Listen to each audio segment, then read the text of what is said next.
What are /wholesome things that are actually toxic?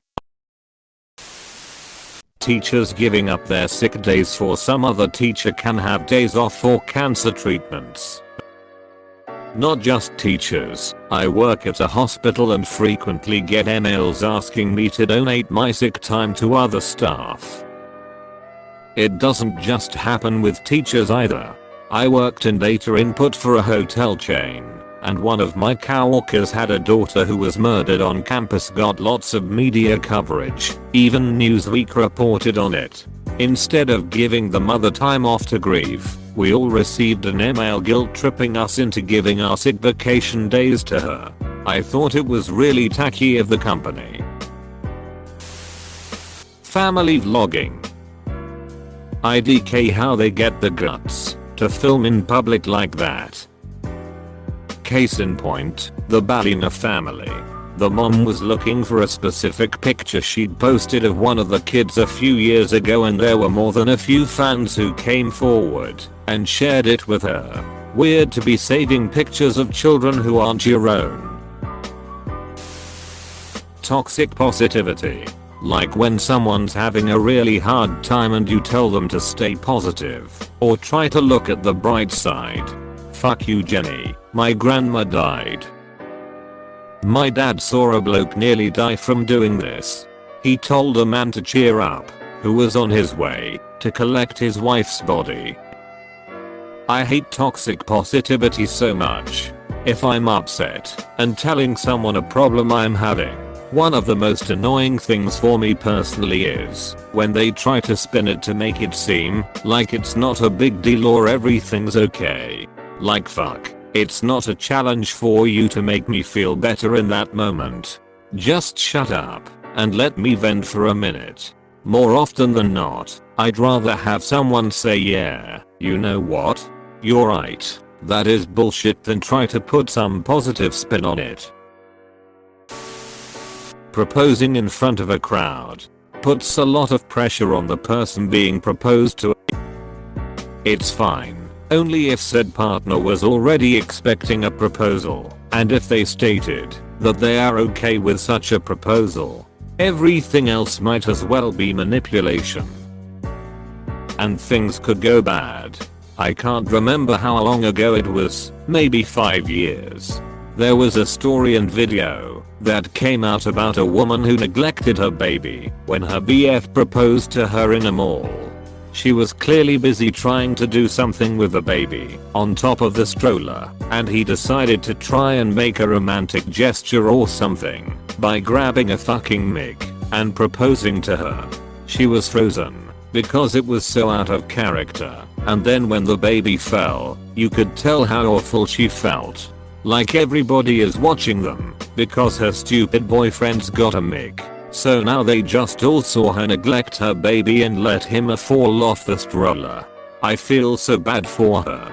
Neglecting quotes obviously, because she wasn't neglecting the baby, but she got a lot of hate because she chose to look over at her boyfriend as he was proposing instead of maybe taking the baby off the stroller first. It's like, cool, internet warriors. Maybe you should have been in the situation and seen how you turned out.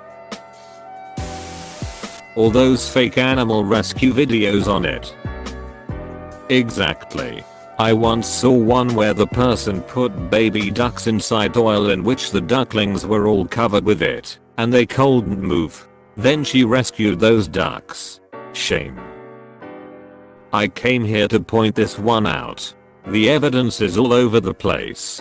It's such a sick and twisted thing. The worst thing is that it seems like such a safe thing to watch. YouTube Kids channels. The ones aimed at older audiences are literally better for a child than the kids ones. Edit, holy crap, this is at 13.5k upvotes. Tism Reddit. This is the first comment that has gotten so much upvotes. And here's another thing. YouTubers 13, and yet they make their app kid friendly when 1. It's not even supposed to be for little kids. 2. They already have something called YouTube Kids, So there's no point in making the main side kid friendly when, as I said, it is already 13. So in a way, YouTube kids channels aren't even supposed to be a thing in the first place. And the YouTube channels of people saving animals. They usually put those animals in dangerous situations for views. Any viral story about some kid selling shit to pay for a relative's healthcare, or a classmate's lunch debt which shouldn't even be anything in the first place, shouldn't be a thing. I just read a story about a child the age of 10 having to pay for her viral lemonade stand. Corporations who spend $50 million on ads to tell you about the amazing $1 million they spent on a charity program. Fucking Bell, Let's Talk Canadian here is the worst. And there's a whole month and people get on social media and talk about their mental health. I appreciate that there's a goal to destigmatize mental health in our communities, and I think it has worked to a point. But every time you use the hashtag, we'll donate 5 cents to Mental Health Association, you are a multi-billion-dollar company, and your rates are outrageous. Fuck off with the disingenuous feel-good bullshit advertising. Take $5 from every person's monthly phone bill and donate that, if you care so much. I like the one where Canadian Tire charity buys their own old model unsellable sporting equipment from themselves. Supporting someone no matter what choices they make.